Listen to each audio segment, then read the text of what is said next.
Big Sky Passenger Rail Authority. We are delighted that everyone is with us. We've got some great items to plow through on our agenda today. And Violet, do you have any opening instructions for all of us? Sure, yeah, just a couple reminders as we get started. Welcome, everybody. Firstly, just a reminder to please keep your mics muted during the meeting until you're ready to speak so that we can cut down on background noise. We will be recording the meeting and uploading it to YouTube. That said, you are welcome to keep your cameras on, but you can also turn them off. Board members are encouraged to keep their cameras on if they would like. When it comes time for public comment, you can use the raise hand function if you are calling in via Teams, which is a little guy with a little hand in front of him.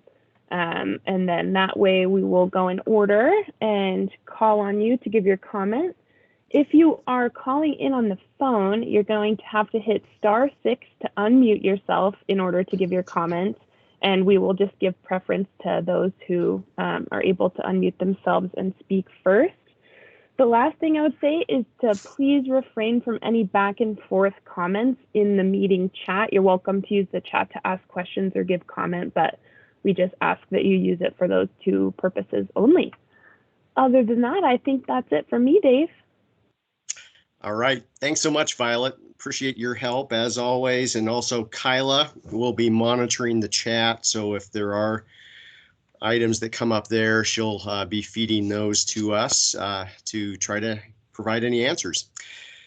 So before we begin, I am Dave Strohmeyer. I don't think I introduced myself properly previously. I am the Missoula County representative on the Rail Authority Board of Directors, and I also serve as chairman of the board. Again, welcome to all of you. If this is your first time joining us, the Big Sky Passenger Rail Authority is a consortium of 12 counties stretching from Sanders to Webo County. And we were established in November of last year. We pulled together our first board of directors meeting in January of this year, and we have accomplished a lot so far. So thank you for joining us. Are there any members of our congressional delegation or from the governor's office joining us today who would like to introduce themselves?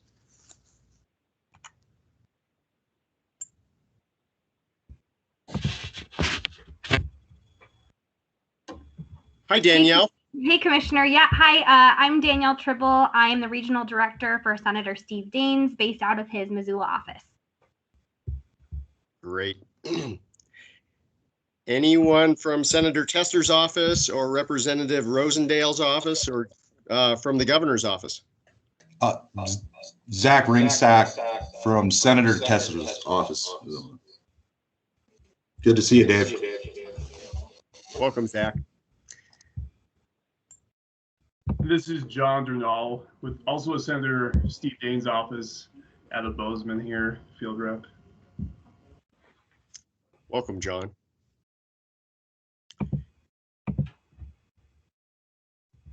Anyone with the Representative Rosendale?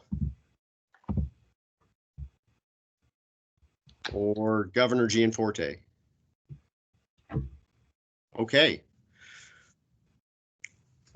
Thank you very much, Zach, Danielle, and John. Great to have you with us today, as always. So to kick things off, Violet, would you be so kind as to call the roll of board members? Absolutely. If I say your name and you're a board member, if you could briefly unmute yourself and give me a here or a present. I'll start with Daryl Folkward of Broadwater County.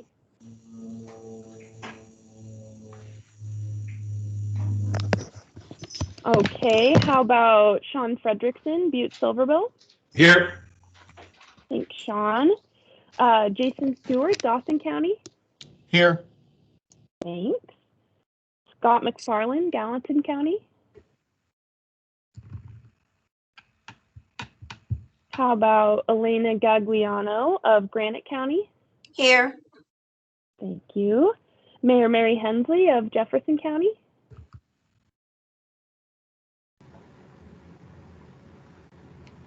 Commissioner Strohmeyer is here. Bill Bird, Park County. Chris.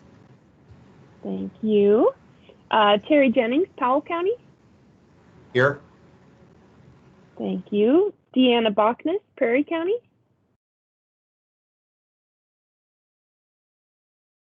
Jerry McDonald, Sanders County. Here. Thanks, Jerry. And then Ed Anderson, Webo County. Here. Okay, awesome. Back to you, Dave. Thanks. Thanks, Violet. And we do have a quorum here today. Is there any public comment on items not on today's agenda? And this would be the opportunity for folks to comment if what is on your mind is both within the jurisdiction of the Rail Authority, but not otherwise listed on the agenda later. And if you would like to comment, you can simply raise your hand in the Teams function and I will call on you in the order in which you raise your hand. If you're on the phone, please unmute yourself and I will try to run interference so we don't have multiple folks talking over the top of each other. So let's see. I do have one raised hand, a Dr. G. Thomas. Good morning. This is Dr. Gregory Thomas in Lewis and Clark County. I wrote to the board several weeks ago and didn't get a reply.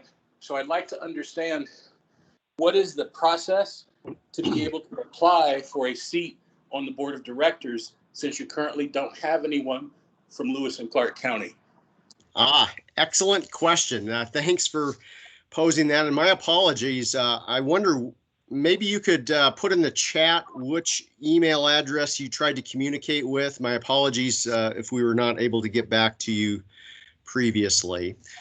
But the short answer to your question is the process by which counties such as Lewis and Clark County in joining the authority is that they would first adopt a resolution petitioning the authority for membership. Let me qualify that. The original founding members of the authority, which constitute 12 counties, executed a joint resolution last year, established the authority. After the authority is established, like we are right now, subsequent counties who want to join have to petition us.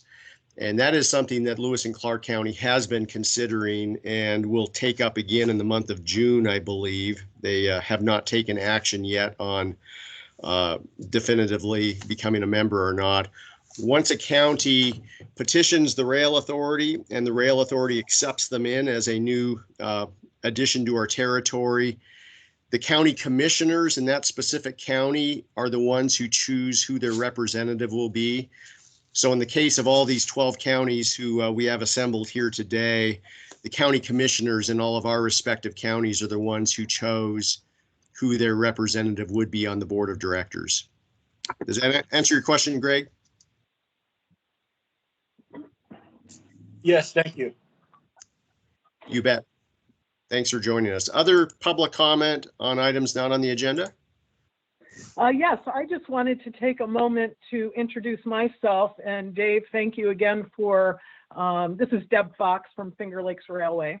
Oh. And we had a great conversation, myself and the president, Mike Smith, with Dave. So again, thank you for that. We're just keeping tabs on what the Rail Authority has going on out your way. We do work with a lot of different states on projects as such. So I'm just listening in today to get some more information. Great. Welcome. Thank you. Others?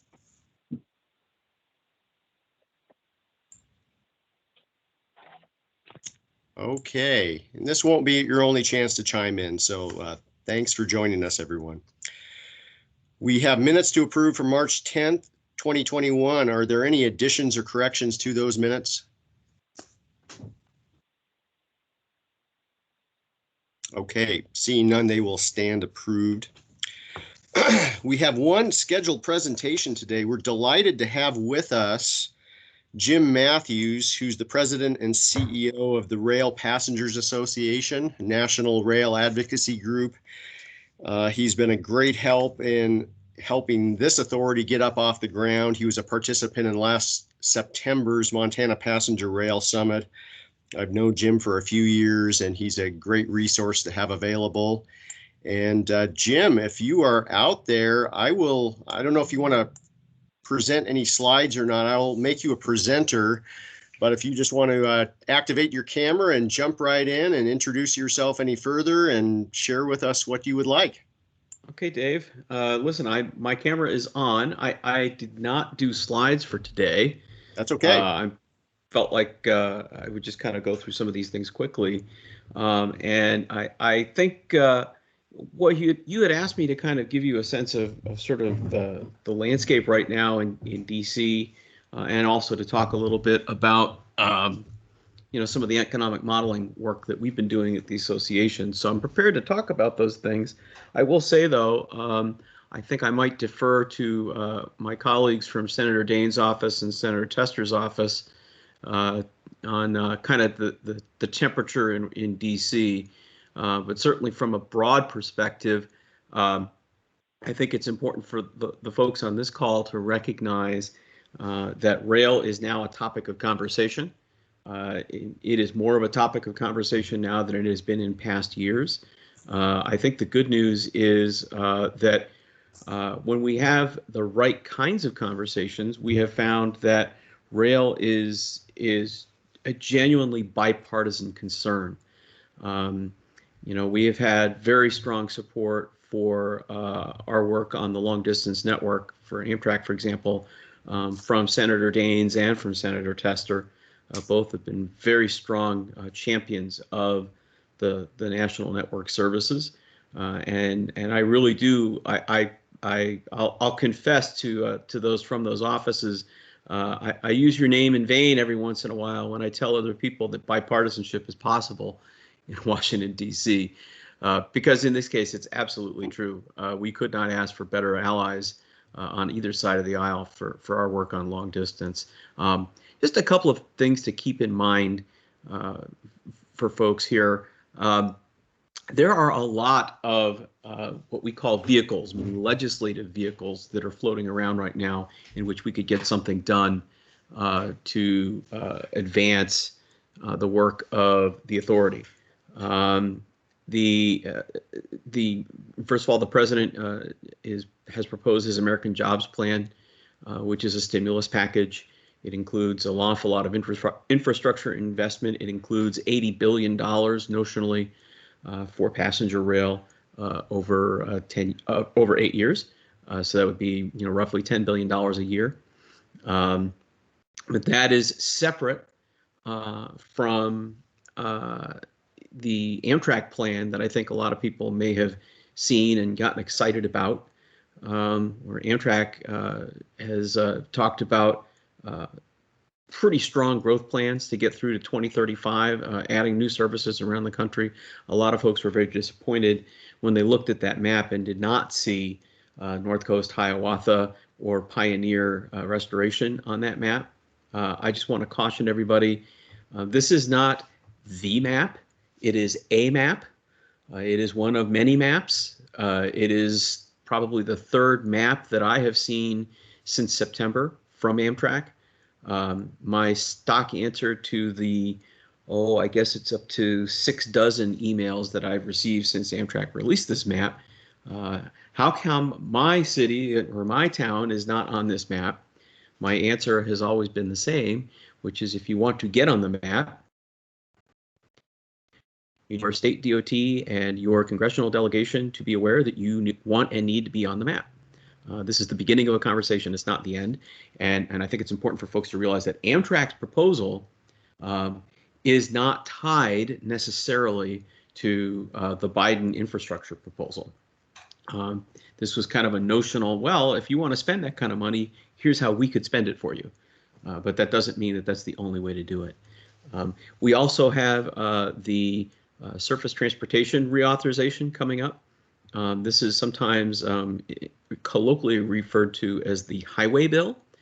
As of a few years ago, it stopped being the highway bill because we got a rail title included in that surface transportation bill, which was called the FAST Act, which was Fixing America's Surface Transportation. That should have expired last September. It was extended for 1 year, sort of kick that can down the road so that we could zero in on working on a new 5-year bill. This is a 5-year policy bill. And right now, I was personally very surprised to see. I had sort of felt there was a 50% chance that we were going to kick the reauthorization down the road again. But we've been in touch with both the House Transportation and Infrastructure Committee and with Senate Commerce Committee, and there seems to be a lot of energy behind trying to get some kind of reauthorization at least drafted and out for a markup next month, which I think is surprising, but it's very good news. Then of course there's an appropriations bill coming up, a fiscal 22 appropriations bill. That's going to be much more focused, obviously, on 1 year. But all of those kinds of proposals are places where you could plug in discussion about restoring the North Coast Hiawatha or some segments of it, or restoring the Pioneer or some segments of it. So there's several different angles we can go at here. I have to say we've had very useful and productive talks, both with Senator Daines' office and with Senator Tester's office. Corey works very closely with Sean Jeansgale on my team, and we are very often given homework assignments, and we're happy to complete them. With Senator Tester's office, we had been working with Val, but of course she just left, and I guess it's Justin Folsom is the new person there. We have not had a chance to connect with Justin yet, but we have a request there. But certainly the committee staffs, both House and Senate, have asked us for our input on reauthorization and also on how to react to the infrastructure package. And we've been happy to supply that. And we have talked very much about the possibility of Pioneer and North Coast Hiawatha, either partial or full restoration. And what always comes up in that conversation, there's really two items that always come up in that conversation, so I'll bring them up here. You've already started to see some of the general press. You'll see some of the stories come out talking about what a great shot in the arm this would be, and then you see the primarily coastal press talking about how, well, Amtrak should stick to the Northeast Corridor and forget about the rest of the country. And so you're starting to see those old battle lines drawn again, and that's unfortunate because we had a period here of a few years where that seemed to have reached a truce. And so we have to go back and make sure that we remind people that this is not about whether a particular route makes money. These are economic engines in their communities, and Montana knows this better than most. The Empire Builder serves 46 cities. There's 8 states that are served by the Empire Builder. 433,000 riders in 2019. Now we spend roughly $57 million a year in taxpayer money to have an Empire Builder service for those 46 cities and 8 states. Our association, we have an internal economic benefits model that we use, and we have modeled out that the Empire Builder returns $595.2 million every year to the nation's economy. That's a 10 times what we spend in taxpayer dollars to have it. So from the point of view of being a good steward of taxpayer dollars, that's a tremendous return. No, it's not Amtrak's profit. It's the community's profit. And again, I think, Montana knows this better than most. And I think that's one reason why we've seen such strong support from Senator Daines and from Senator Tester for the Empire Builder and for preserving that service and defending it against all attackers, because it's very clear what it does for the communities that it serves. We do economic modeling as part of our work at the association. We've looked at a lot of the routes, and we continue to update those assessments. but very roughly, we appropriate 1.9 billion dollars every year in taxpayer dollars for Amtrak. This is pre-COVID. COVID is a whole different conversation. And generally, that $1.9 billion produces on the order of $7 to $8 billion of benefit to the overall U.S. economy every single year. And that does not include the $2 billion that Amtrak spends in the form of, supplies and crew bases and all those kinds of things. So you have to throw another $2 billion onto that and make a nice round $10 billion. That's not bad for $2 billion in to get another $8 billion out. So I think that we have had a lot of interest from congressional offices in our economic benefits work. We have shared a lot of that with some of the key offices.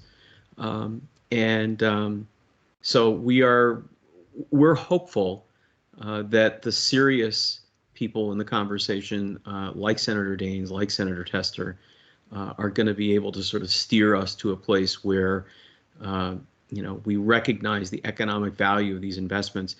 And they were true even before we had a need for a COVID stimulus. And of course, now with the economy kind of trying to stand up again after COVID, the economic benefits piece becomes even more important. But that's kind of where we're at right now, working with those offices and particularly with the Senate Commerce and House T&I. And we're always ready to help every office that asks. And Sean and I have done many a weekend here since January, just trying to supply various offices with language and studies and so forth. So we are a resource. And as Dave says, we've known each other for a little while now, and I've always tried to be a resource for Dave as well. So that's really all I have. I think I would, as I said, I would rather defer to my Senate colleagues here to talk about their perspectives on what's happening, at least with their bosses, rather than try to speak for them. Thanks, Jim. And before we open it up to the board or members of the public to comment here or ask questions, I do want to give an opportunity if John or Danielle or Zach, if there's anything that you want to add from your perspective in your respective roles, feel free, or if not, that's fine too. Yeah, Commissioner, I guess, sorry, my camera. Commissioner, I'll just chime in really quickly. Yeah, so I guess I would just say that, the Senator hopes the administration will have, a bipartisan and inclusive discussion moving forward, and hopes that a bipartisan package that deals with real infrastructure will be reached. So we're looking forward to being included in those conversations. Thank you. John or Zach, anything to add? Zach with Senator Tester's office here, and I'll just kind of echo some things said at our meeting last week, Dave, and just a lot of moving parts, and it's still pretty early to, we have a long way to go. So there's a lot of opportunity, but long way to go.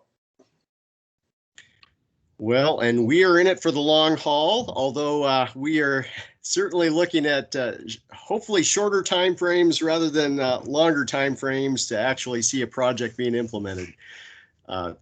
Thanks. And I'll just put something on the record here as a bit of an exclamation point to what you were mentioning, Jim, in terms of the benefits of the Empire Builder. Because of the Empire Builder's significant community benefits here in Montana and across its line, I never want to lose an opportunity to say what we're talking about by way of expanding or enhancing or restoring passenger rail service is in no way, shape, or form meant to imply that we're going to diminish or trade off the Empire Builder for anything else. It's not a zero-sum game.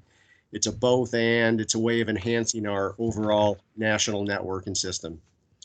It really is. I think it's important for folks to recognize the idea of the network effect, that you really do add value when more participants get into a system, and that's true. That's just an economic principle that we see across the board, and it's not unique to rail. And that's where those multiplier effects come, and that's why you can spend $57 million on the Empire Builder and get another, 595 million back out. It's precisely because of those effects. And more service in the southern part of the state is not going to do anything bad to the service that already exists in the northern part of the state. It's just going to be additive and incremental. Thank you. Questions or comments from members of the board?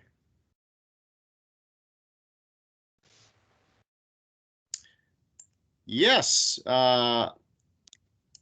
Elena. Thank you. Jim, I don't know if you can help me on this. I'm from Granite County.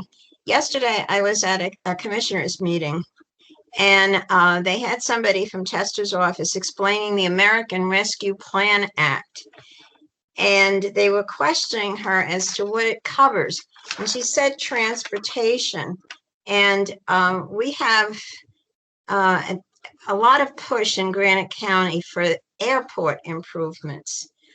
I'd rather go with the railroad improvements and, of course, Big Sky passenger rail. But a question came up, and the question was, would Big Sky authorities, they said Big Sky authorities, fall under this act? And the answer was yes, through Amtrak. Now, is that true that it would be like part of the Amtrak monies that was done, whatever, I don't know how to say it, but that's what they're making it sound. And I just want to say here in Granite County, it's like competition because somebody is pushing this airport. And it's not an airport here in Granite County. They're wanting to spend up to $3 million on it. And they laugh when I'm promoting the passenger rail. So if you can clarify, does the Amtrak monies go towards this Big Sky authorities or what? I made myself clear. No, that's fine. So there's a lot there. I'm going to try and hit it sequentially. And if I skip over something, stop me and get me back there, okay? But it would be Amtrak in the sense that it would be an Amtrak service. So what Big Sky is proposing to do is to study, develop, provision, oversee. But the North Coast Hiawatha route, that was an Amtrak route. And it would be likely that this would be an Amtrak service that would be restored. So that money would potentially flow that way. There's a nuance here which I kind of hope not to get into, but I'll get there just briefly. There is a provision in the law called Section 209, which says that routes that are less than 750 miles are what are called state supported, meaning that the states have to kick in their own money to help support those routes. 16 of Amtrak's 27 state supported routes are fully paid for by their respective states. The rest are partly supported by those states. But there was, if you had a segment of Big Sky that was shorter and would fall within this 750-mile bucket, that could come into play. I personally would not like to see that happen for the obvious reason of, it's one thing if you're California or Virginia, they have money to burn on rail, and they've been happy to support their services and to spend money to expand them, and they've done very well with them.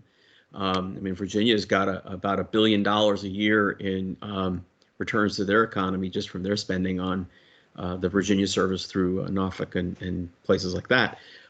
But if the Big Sky route were to be shortened, then you start looking at trying to make the states kick in for it, and I think that's a non-starter. It's a little strange, but Montana is big enough that 750 miles, it's not hard to get past 750 miles out there. So I think that is probably a less of a risk, but I have heard talk about that. And if you're to do just a little short segment, that's where you get into a jam. But it is basically supposed to be an Amtrak service. Could some other operator come along and compete to operate that service? I'll leave that with Dave and with the commission and with the authority. I think that there would be a lot of practical obstacles to that. There has been some legislative action in recent years to try to carve out some places where other operators might come in and try to operate that kind of service. We're agnostic as long as the service gets done and people are able to use it and for a fair price. We are agnostic on that, but as a practical matter, I think it would be extraordinarily hard for a private operator to come in and try to operate the entirety of that route. I just don't see that as a plausible thing here in the near future. The other thing that might surprise you, given that I'm the president and CEO of the Rail Passengers Association, we're not opposed to aviation investments at all. We happen to think that you can make a case for investment in airports as well, particularly far-flung airports. The trouble becomes when you have airlines that are just utterly uninterested in doing anything other than serving large markets. And all cards on the table. I came to the association in 2014, but before that, I spent 26 years at Aviation Week and Space Technology, and I was the executive editor in charge of our analytics section that did all of our forecasts for the industry. So I come from an aviation background, and I can tell you that the airlines, if the airlines had their way, they would serve, Chicago, Los Angeles, New York, Philadelphia, Boston, Atlanta, maybe Orlando, Houston, Seattle, and that'd be it. If they could walk away from the rest of the country, they'd be happy to do it, because they're looking for economies of scale, and they're not going to get them serving even what used to be decent sized hubs like Memphis or Columbus or places like that. There is a need for investment in aviation assets around the country. We don't oppose that. We don't see it necessarily as an either or, or kind of forced choice. We think that there are different use cases for different modes of transportation, and they all have an ideal use case. What we do believe, though, and what we can prove with our numbers is that in terms of efficiency, cost per passenger, weather resilience, the ability to take care of disabled travelers, travelers with wheelchairs, travelers with medical oxygen. All of those things add up to make rail a very compelling answer for an awful lot of trips. And so certainly we think that there's a very compelling case in the case of the North Coast Hiawatha, because you can connect places where it would be impractical to have scheduled air service, for example. Well, Jim, does that help? Yes, it does. And I'm sorry to take up so much time, but thank you, especially what you said towards the end. Thank you very much. Thanks, Jim and Elaine. And I'd also add that in our recent executive committee meeting and in other venues, some of us have been kicking around the idea of the dollars that might be identified in the administration's infrastructure plan that would be going towards passenger rail. What about carving out a segment of that would be specific for rural places like Montana, the rural West, which, as I think many of you probably saw, remains a big black hole in Amtrak's most recent map, and just carve those dollars out and make these projects happen, and not find ourselves back here 10 years from now talking about blowing the dust off of yet another study. So we've got time for just a few more questions before we probably need to move on. And before we go into comments or questions from members of the public, other board members, Jerry McDonald. Thank you, Commissioner. Jim, well, first let me say that, commend Senator Daines' office for directing team participation on this, in this meeting. I'm really overjoyed to see his team participating here. But Jim, I just have a question for you. Did I hear it correctly when you said that you were having difficulty getting response from outreach to Senator Tester's office? I wouldn't call it difficulty. I think, we had a good relationship with Val. And, new folks coming into the office and then, a new Congress. I think it's just a scheduling issue. I'm sure we're going to be able to sit down with Justin fairly quickly. It's just kind of making schedules mesh. So I wouldn't necessarily describe it as a problem necessarily. Okay. All right. Thanks. And as luck would have it, we have Zach on the line today. So yeah, if I can just chime in here quick, Dave. We also have Tyler Call, who's handling transportation out in DC, and he joined us when we spoke last week. I know Folsom, as the legislative director and filling in for Val, kind of has his hands full. So I imagine it's just scheduling. And Exactly. we're open to work with anytime. I am, I'm pretty free, so contact me anytime. Okay, super. Thanks. Charles, you have your hand up. And you're muted, Charles. That's fine. Oh, you're still muted.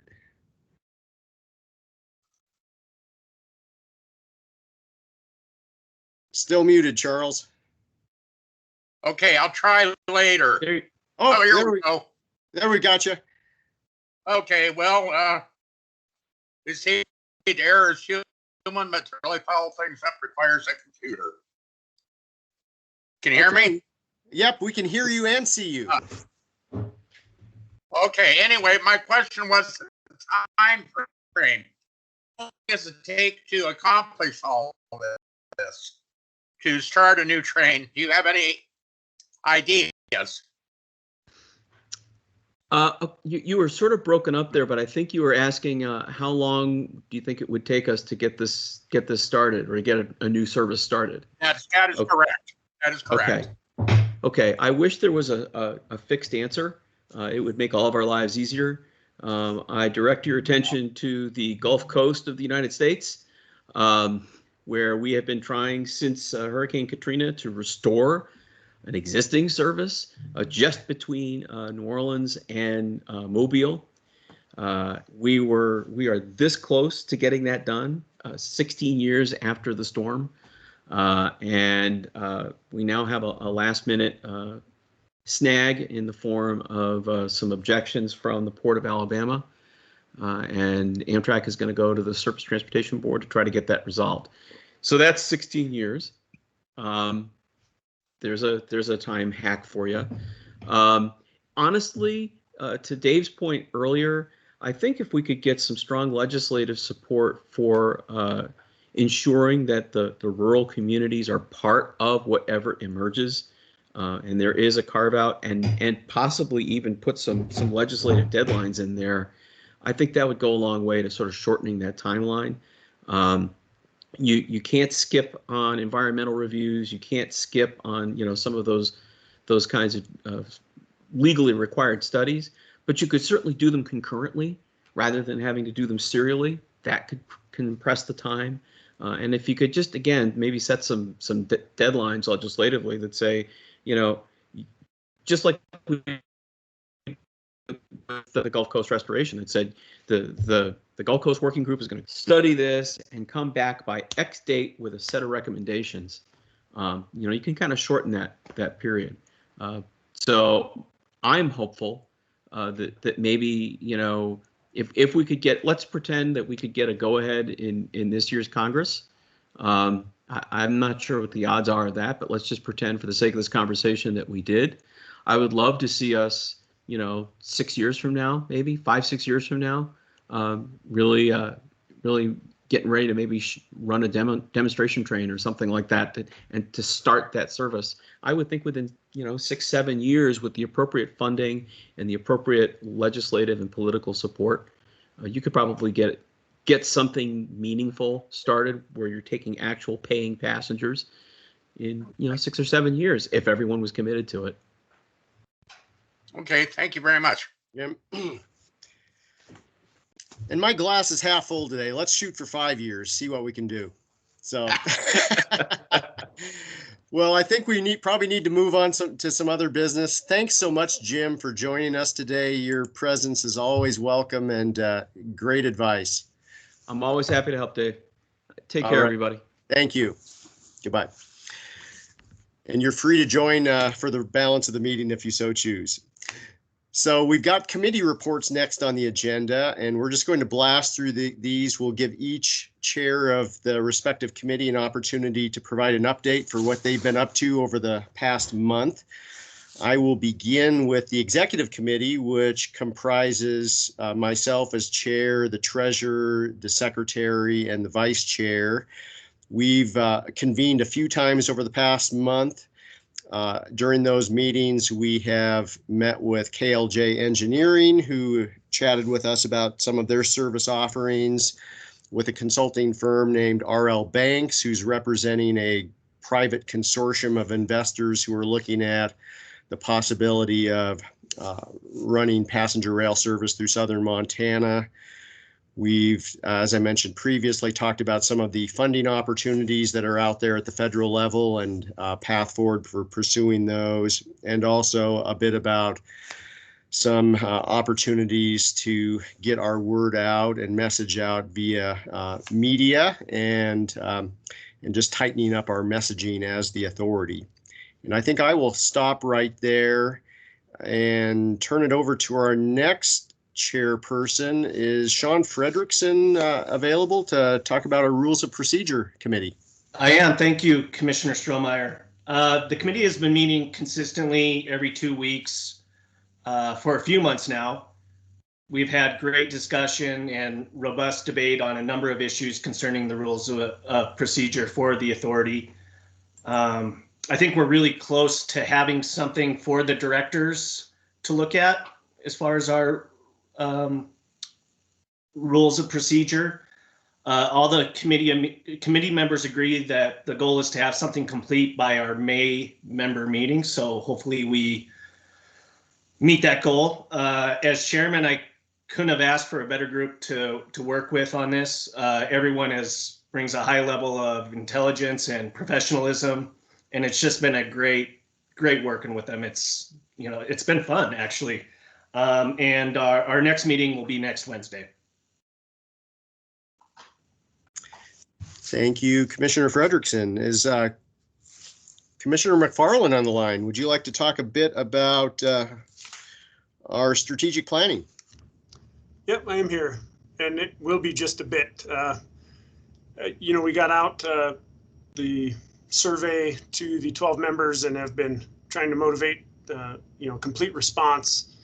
I think as of today, Mr. Clark is still got about 8. So yeah, 8 of our 12 members responded. So we're going to take this opportunity to try to motivate anybody who feels they may be the last 4 to get us some response. We'll keep that open through Friday.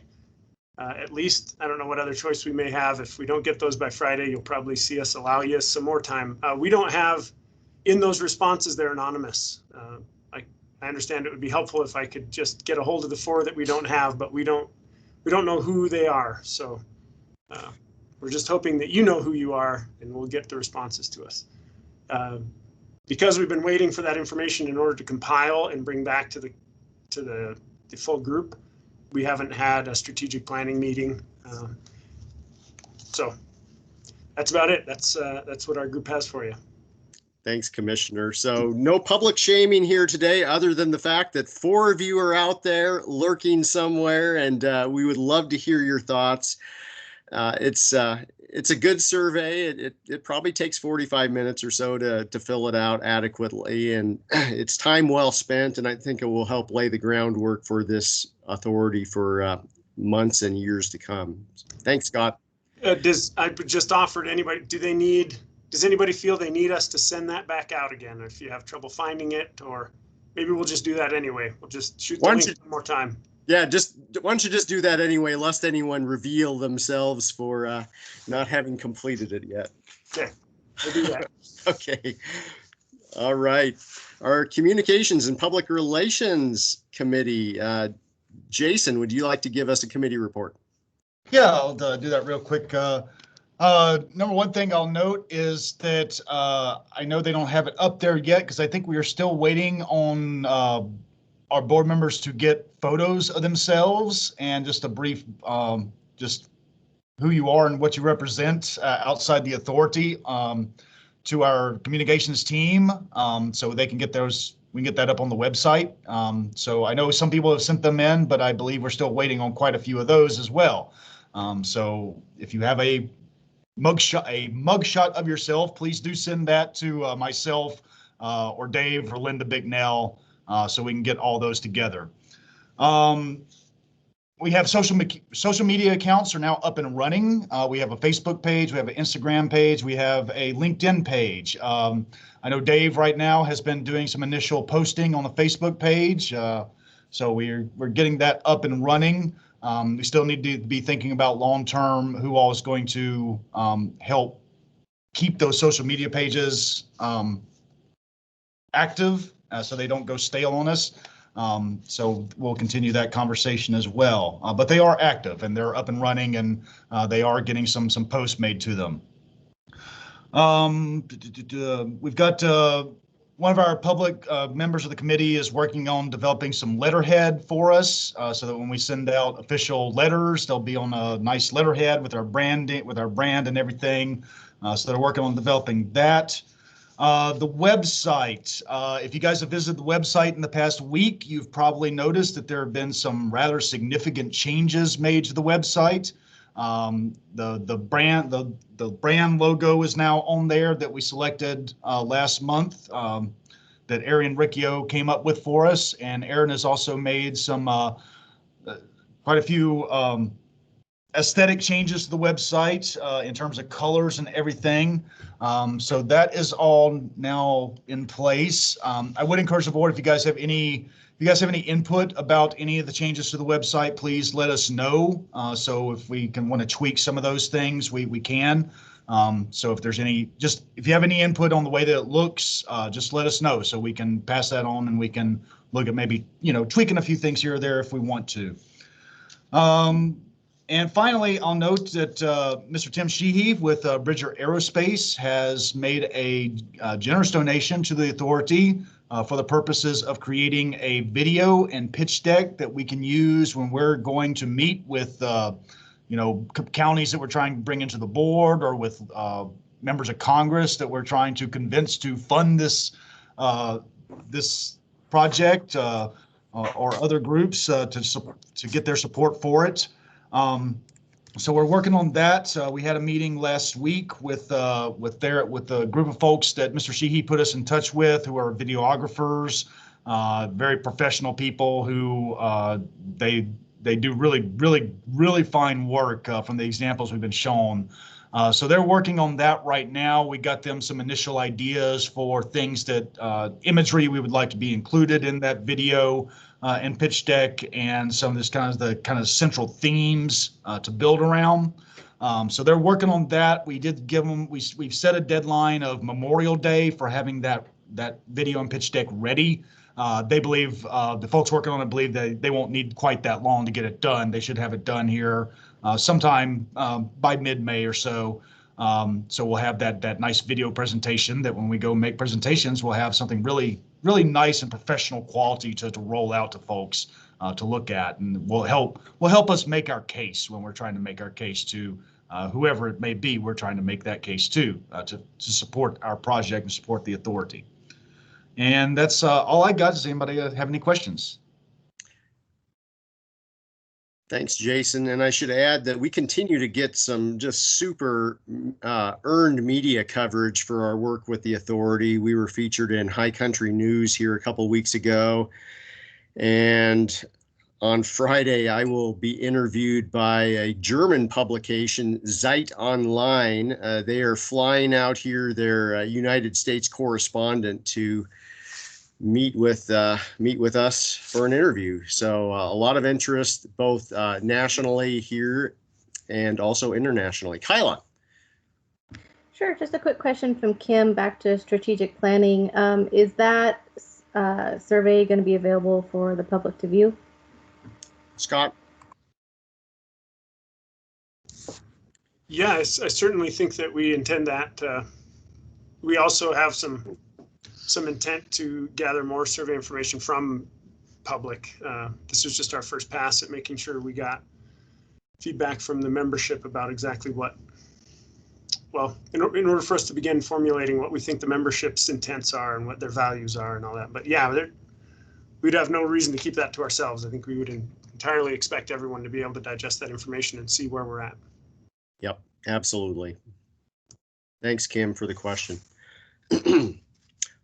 All right, moving right on. Treasurer Jerry McDonald, would you like to provide a Finance Committee report?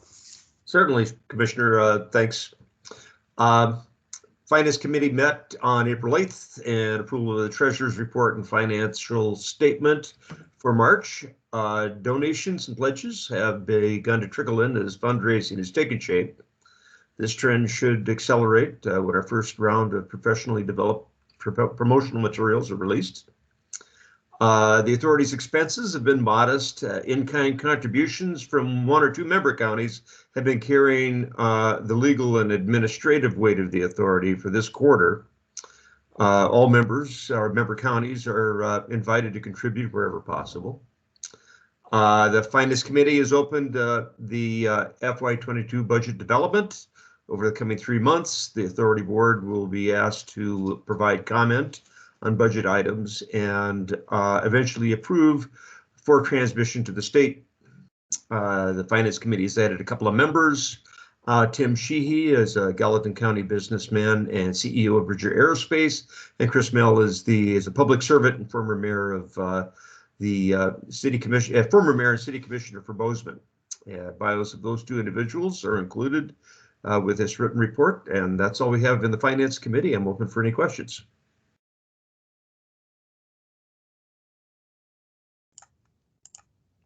Jerry, do you have the treasurer's or the March financials in front of you? If you could just give a quick bottom line of what we're looking at as far as our financial assets go. Sure enough. Well, the quick bottom line is $8,825.88 in the account. Of course, this includes the transmittal of effectively $10,000 in both in-kind contribution and cash money from Missoula County. Thank you, Missoula County. And we are, and of course, expenses that have been absorbed in some legal representation respective to comments and such that needed to be clarified with legal, as we expand our board membership or our county membership. Essentially, that also includes, some money that is being spent with Dan Clark for strategic planning. So again, our bottom line is about 88.25, give or take, given those, less whatever money has come in through the through donations since the 31st. Thanks, Jerry. Jason.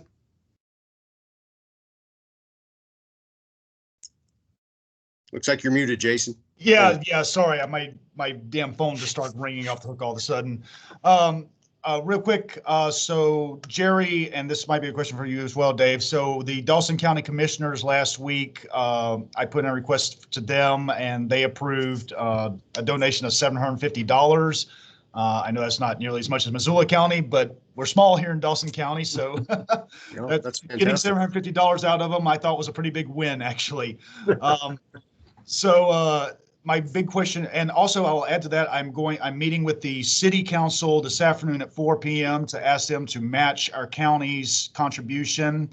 And I met with our TBID board, our Tourism Business Improvement District board yesterday, and asked them, and they indicated that they would be willing to potentially match that as well. So going to have some money coming from Dawson County here pretty soon. Question I do have for you guys, and maybe I missed an email with this before. The county treasurer just actually called me right as this meeting was starting to ask me, where do I send this check to?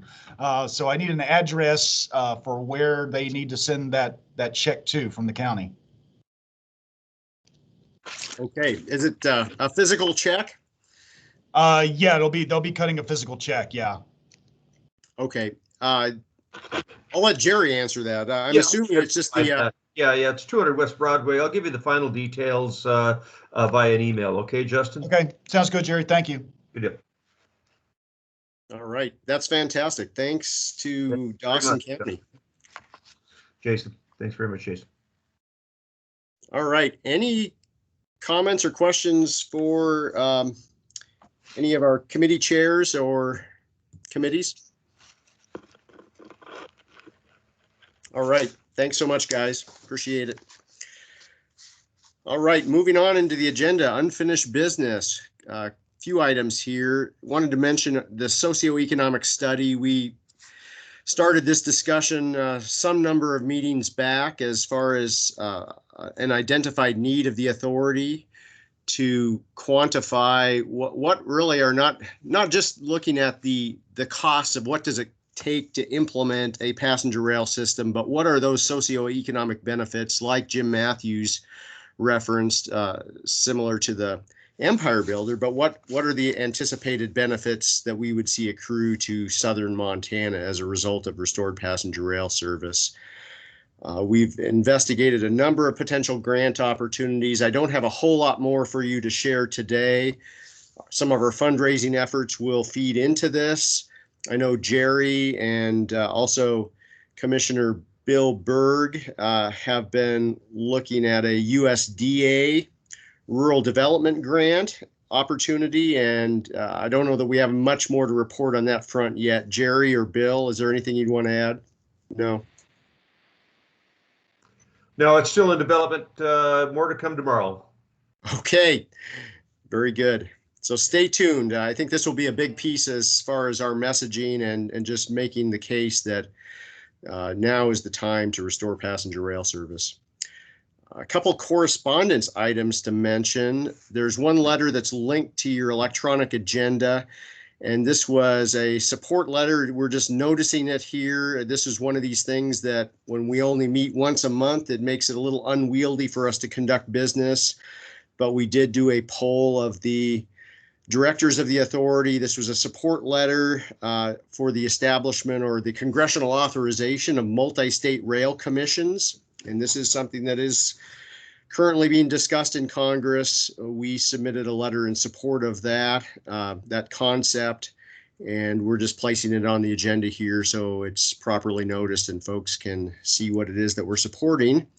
The second letter, it also requires no action. This is a letter from Missoula County, the Missoula County Board of County Commissioners.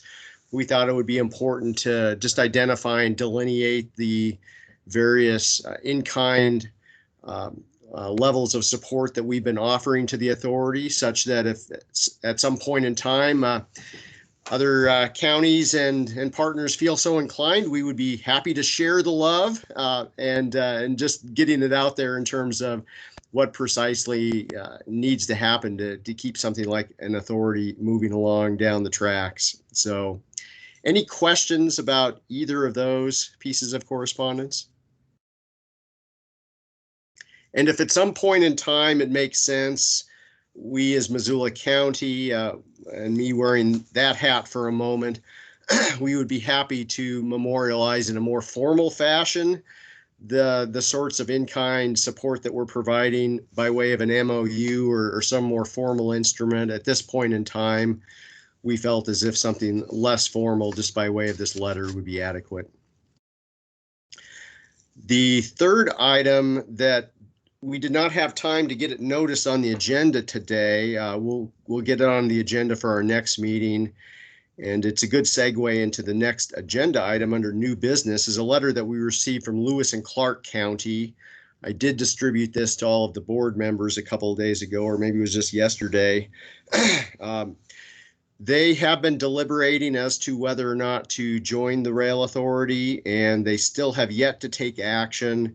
There are a couple items that they wanted some clarity on, and that they felt like the resolution that they would be adopting and perhaps even state law was not as crystal clear on as they would like. The two items relate to the taxing authority of the Rail Authority, and the second piece is how to get out of the Rail Authority if you so desire. I tried to impress upon them that we'd love to get you in before we talk about you getting out of the authority, but nonetheless, they were wanting some clarity in our rules as far as what that process would look like if the authority went rogue or went down the wrong tracks, I guess. So to that, I have referred to both our Finance Committee and our Rules of Procedure Committee that letter to take up as they're developing the rules of procedure for the Rail Authority and the finance rules, that maybe we can take Lewis and Clark's comments into consideration. And Lewis and Clark County will revisit the issue of joining the Rail Authority in the month of June. So if at all possible and we're able to pull this off, we can adopt our rules of procedure in the month of May. That would set us up for at least providing as much information as we can to Lewis and Clark County. Any questions, comments on any of that? Okay, let's move into new business. We have one action item today that requires a motion, and we have one county, namely Carbon County, that has already run through their formal process and notice and publication process a resolution petitioning the Big Sky Passenger Rail Authority for membership, and we are in receipt of that. Stillwater County, and do we have anyone from Stillwater County on the line here today? We do not, but we have been notified by Stillwater County that they are going to be starting the process of formally adopting a resolution petitioning to join the authority. Their public hearing on it will not be until May 4th. But that's okay. We need to, as our rail authority, and just to remind everyone the process, what the process is, individual counties need to now petition us to join the authority. The way they petition us is the same way, basically, that all of our individual counties executed the joint resolution in the first place. They need to do the 2 weeks of notice, have a formal public hearing on their resolution, adopt it, and then submit it to us, Big Sky Passenger Rail Authority. At that point, we need to set a public hearing, which is what we're doing today, on adopting a resolution formally bringing these new counties into the authority and expanding the district. Because of the notice requirements and because our meeting is going to be on May 12th, we need to submit our statewide notice by no later than April 23rd, because we need to get it in the newspapers of every single one of our member counties and the counties that are petitioning. So that means 14 counties we need to notice. It's not inexpensive when we do this, which is why we, I think, need to think about having as many counties clumped together as possible. It's probably going to run about $2,000 for publication costs to get this noticed in the statewide newspapers. So that's part of the assumed in the motion today, that if we set a public hearing, we will be incurring those costs. I was hopeful that Lewis and Clark County would be poised and ready to join at this point. I have indicated to them already, though, that we just, at least my position is that we just cannot afford to piecemeal this one county at a time, spending $2,000 a pop to bring in counties like that. So if counties want to individually come on and trickle in like that, that's fine if they want to pony up the cost. But if if you're expecting the authority to do so, we're probably going to have to deliberate on our end as far as how many counties constitutes a critical mass. The only addition that I would make to this motion would be the motion currently reads, set a public hearing on May 12th on a resolution expanding the Big Sky Passenger Rail Authority to include Carbon. And here's the change in language. I would say Carbon, Stillwater, or any other counties that will have petitioned the authority for membership prior to May 12th. That way, if some other county that we're unaware of sneaks in before May 12th and adopts a resolution, we'll be able to include them in our final notice that goes out to statewide newspapers. Any questions on that? And I would also entertain a motion. I'll make a motion. Okay, that motion is in order. Is there a second on Jason? I'll second it. It's been made and seconded. That was Jerry McDonald. Any discussion on the motion to set a public hearing on May 12th to bring these new counties into the rail authority? Any public comment on the motion? Okay, seeing none, let's go ahead and vote. All in favor, please signify by saying aye. Aye. Aye. Aye. Aye. Aye. Aye. Any opposed? Any abstentions? Okay, the motion carries. Also on new business, I just wanted to mention that I had sent out a letter to all the county commissions along Highline counties, just letting them know that we exist as a rail authority and affirming our support of the Empire Builder. And my suggestion is that we do something similar with state legislators and other local governments along the High Line. And also, maybe this is a good time just to mention that there is an effort afoot. I know Jerry has been very active on this, and I would encourage the rest of us to think about this also, is who else do we need to reach out to, particularly in adjoining states? I know Jerry's been reaching out to his neighbors to the west in Idaho, trying to garner support for our efforts with the rail authority. I would suggest that maybe Jason or Edward over in Webo County, if you guys have contacts in North Dakota, time is probably no better than now to start thinking about reaching out to some of those communities and elected officials to let them know that we exist and to garner statements of support. Jerry, is there anything that you'd like to add about some of your initial contacts doing that? Yeah, it's, there's no time like the present. We just got a, affirmation for meeting with Kootenai County, Idaho, with their Board of Commissioners on the 26th. That will take place at, I believe it's at noon Mountain Time. And soon expect the same from Bonner County, Idaho. And that would be their commissioners. And I think that's going to take place on the 19th at about the same time of day. But I haven't gotten that exact invite yet. I expect it shortly.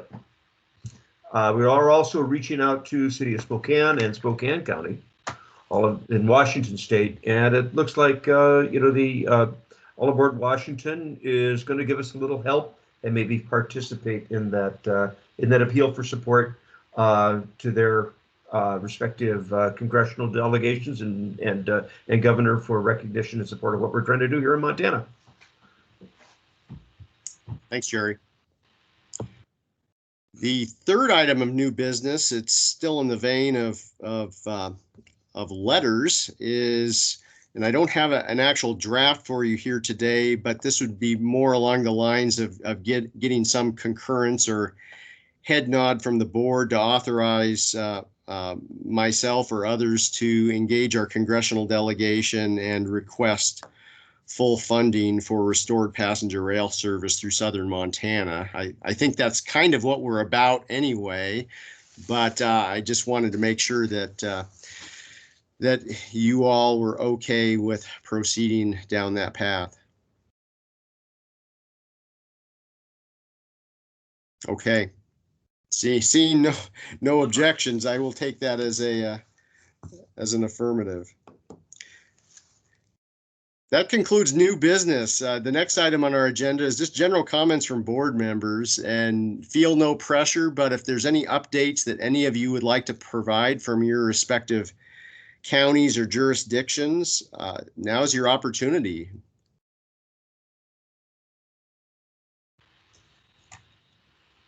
This is Bill. I'll just throw out as secretary that Missoula County IT team has set up or is setting up some generic officer email accounts that will outlast our time in these seats. That'll be chair, vice chair, treasurer, secretary, all at bigskyrail.org. And Daryl, myself, Terry, Jerry, and Jason, Missoula County IT is working to set up rail emails for you. Any other board members that would like that, let me know.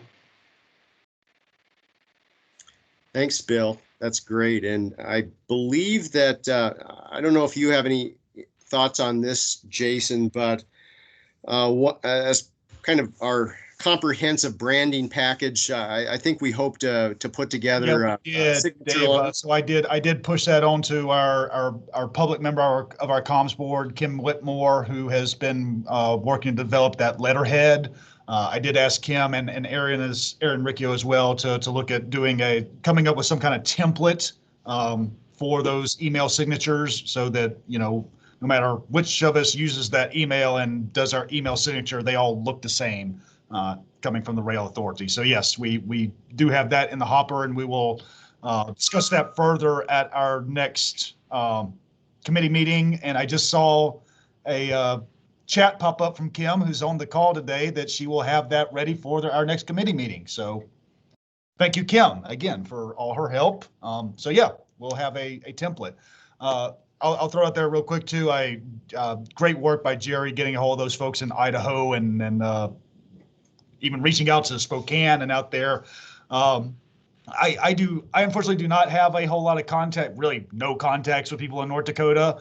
That being said, though, I am on the border out here, so I will be happy to start reaching out to people, to the cities and counties, especially like Dickinson, Dickinson, Bismarck, Fargo, those major kind of hubs in North Dakota.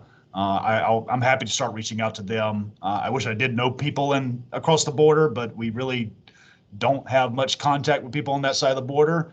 But I'll be happy to start that effort and try to get that ball rolling to get them get their support.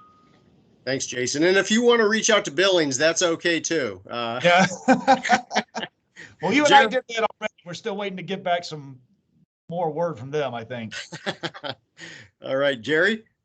Yeah, thank you, Commissioner. I'll just offer that from Sanders County, we've gotten an endorsement from the city of Thompson Falls, and that will be forthcoming on their letterhead to us, as well as off to our congressional delegation and the governor. I expect same from Plains. They've been presented, but just a little bit too late to get their full board to vote on that. But the mayor said that he will handle getting that would be Dan Rowan would be handle getting an endorsement out to us, or to the congressional delegation and governor as well. I might offer, Jason, that there are several, or at least when I was back to my old trading days, energy trading days, there were several executives from Montana Dakota Utilities that, of course, headquartered in Bismarck, that are Montana natives. Some from Big Timber, and I forget where Dennis Heidart is from, but I think some of those fellows are still active in that fairly large organization that owns Knife River, and of course MDU. they might be they might be sympathetic to our cause. And I appreciate you bringing that up, Jerry, because actually I have one of MDU's top executives that is headquartered in Montana is on my board. So I thank you for bringing that up, because I did not think of them as being a source for contact, but yes, thank you for that. Okay. There you go. Any other directors who would like to provide an update? Okay. Oh, Kyla. Just another comment from Kim that she's worked on some legislature in North Dakota, and she's going to bring that to her committee. Oh, excellent. We need all the connections we can get in North Dakota. It's been a bit of a radio silent land as of late. So under unscheduled business, the only item that I wanted to bring up, and I mentioned this via email to all of you, is there is some legislation that myself and some members of the Finance Committee have been working on. This would be to establish a working group. We have been calling it the Greater West Working Group. That title might be changing. It's modeled after the Gulf Coast Working Group, which was authorized by Congress a number of years ago to reestablish passenger rail service along the Gulf Coast. And this would actually bring with it appropriated dollars to do the analysis and service development planning necessary as a precursor to reestablishing service. And it's not just looking at Montana in isolation or siloed from the greater region. It would also be looking at adjoining states that would be serviced by the Pioneer Route, clearly the North Coast Hiawatha, and maybe other lines, north-south connectivity from Denver up to Billings and Salt Lake City up to Butte. So basically North Dakota, Montana, Wyoming, Colorado, Utah, Idaho, Oregon, and Washington, and bringing the collective power and voice of all of these Western states to the forefront. So more to come on that. I distributed the draft version that also was not able to make it into this agenda. We'll get that posted for next month's agenda. Speaking of next month's meeting, we'll be meeting on May 12th. Currently, the items that I have listed as possible agenda topics would be Rob Eaton with Amtrak has offered to do a Railroading 101. Hopefully we can get him scheduled for that. As I mentioned, I hope that we can bring forward a set of rules of procedure for the authority for consideration and potential adoption at that point. And we'll also be having a public hearing on expanding the district of the Big Sky Passenger Rail Authority. And Kyla, did you have another comment? I thought I saw your hand up again. Jerry went ahead and answered the question in the chat. It was if donations are open to the public if they want to support.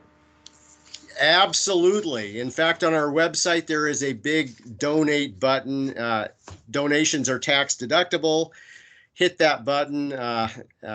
Be as generous as you can be. So absolutely. Any other final comments or remarks before we end? This was an action-packed meeting. I really appreciate all of the hard work that our board members have been doing to get this authority up off the ground, all of the great participation of members of the public and engagement from our federal and state elected officials. Kim Whitmore. I'm not muted. Oh, sorry guys, I'm on my phone at the same time. We can hear you. Okay, I hope you don't have an echo. Just a quick observation.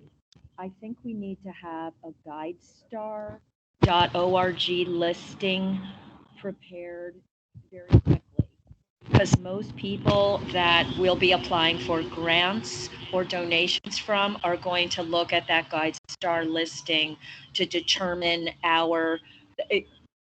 it's just a way to evaluate a nonprofit. And that probably is going to involve communications, finance, and maybe strategic planning.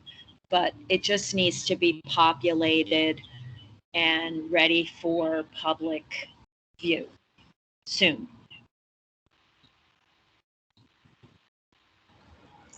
Of course, I'm muted now.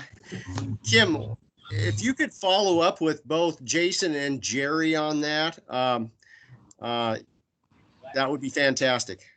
I'll bring it to Jason and our committee to start with, because a lot of it is going to be the content. If Tim's, if the pitch deck people want to join forces with us and make sure and the website will give us a lot of that. Thanks, Kim. Appreciate that. Too is just, Aprico is probably a really good organization for you to reach out to directly, Dave, because it's the private rail car owners with all the money that would love to see this route restored. And Ross Capon, who was ex-Rail Passengers chair, is a lobbyist for them. And so if you want a quick intro, I really think they will support us, and we shouldn't have to pay them anything for it, but they should want to see this happen, and they have deep pockets and people that own private rail cars. So let's go get some money from them. Well, I love that combination of free on our end and deep pockets on the other end. That's great. Jerry, did you have a comment or question? Yeah, just wanted to note, Andrew Cherney said, offered that we are not a nonprofit. We are a division of state government. And as such, we are, as a division of government, any donations are tax deductible that way. Thanks, Jerry. Well, we'll follow up. Kim, you and Jason can start that conversation, and we can take it from there. Kyla? Just a request from Dennis that whoever has the copies of the new logo materials and permissions, if they could send it to him for his story, and his information is in the chat. Yes, we can get that to him.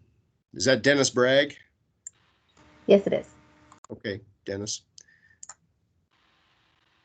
Jason, could you follow up with Dennis or Kyla or Violet? I think I supplied you with the branding items also. Yeah, I can pass those on to Dennis for sure. Okay. Yeah, Excellent. thanks, Violet. I know you did send them to me, Dave, at some point, but they're buried in my email somewhere. I got to go find them. Yep, that's fine. Thanks. Any other closing comments? All right. Well, thanks again, everyone. We look forward to seeing you back here on May 12th for our next board meeting. So have a great month, and all aboard Montana.